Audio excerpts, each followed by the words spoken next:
You brought up Amazon, and it reminds me of something. They're lauded as one of the most customer obsessed companies in the world, right? Right. They have this empty chair policy. And it used to be during, like in physical meetings, there'd be an actual empty chair. Now there's a virtual empty chair. But about 8 months ago, I interviewed a CX executive from Amazon. And that policy or that vision is still alive. And it's like you could be in an operations meeting, you could be in a marketing meeting, a sales meeting, and that chair represents if the customer were here with us today, how would they be directing our thinking and the decisions that we're making? And so when we talk about misalignment, what that tells me when I hear that is there is only one voice of authority in the business, right? And it's the customer. And if there's anything that aligns an organization, it's the challenges of the customer, right? Truly their challenges and their needs. So yet, the McKinseys of the world, I was reading a study, only about 15% of companies have a dedicated voice of the customer program. So it's the kind of thing that through our normal business processes, we are in interaction with our customers, sales environment, customer success environment, right? But that deep knowledge and understanding of a voice of the customer or surveys that go out, how important is that for creating this internal alignment? Like starting with the definition of the ICP itself. I think it's extremely important, right? There's nothing more important than to hear from it. However, I'll throw a twist in there, maybe even a challenge, right, Steve? It's like, I think if companies start off by defining the wrong target markets, meaning going after and getting the wrong customers, you could be listening to the wrong voices too, right?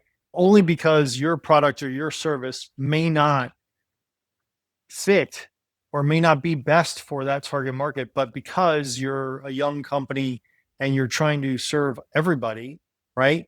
That's very typical. You expand a product capability set or you expand a service capability set and you say, oh, I can do that too, right? Because you want to grow your business.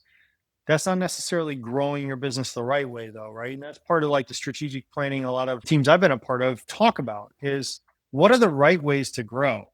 And a huge part of that's okay, what are we good at? What are we uniquely good at that we can bring to the market that's valued in a different way than anyone else? And defining that becomes extremely important too, right? And then defining the markets and the segments within those markets that are best suited for the products or services that we have to offer and we're extremely valuable to offer, that's important so that you can truly then go get that voice of the customer the right way. Absolutely. We can't spend enough time defining who that customer is and then listening to that customer. That's right. We had a woman, she was a 3-time B2B CMO. She is a value accelerator advisor with Goldman Sachs. And her perspective is that as C suite executives, we need to be spending at least 20% of our time talking to the customer, that we become very disconnected from the customer themselves. Yet we're leading the charge for the organization. I'll tell you what, I say this, all the time. My favorite time in business is it's almost like when you're, young and playing sports, when you're in the game, that's the best time, right? Yeah. Nothing else Yeah. matters. It's almost like a place of Zen. I feel that same way whenever you're in front of a customer.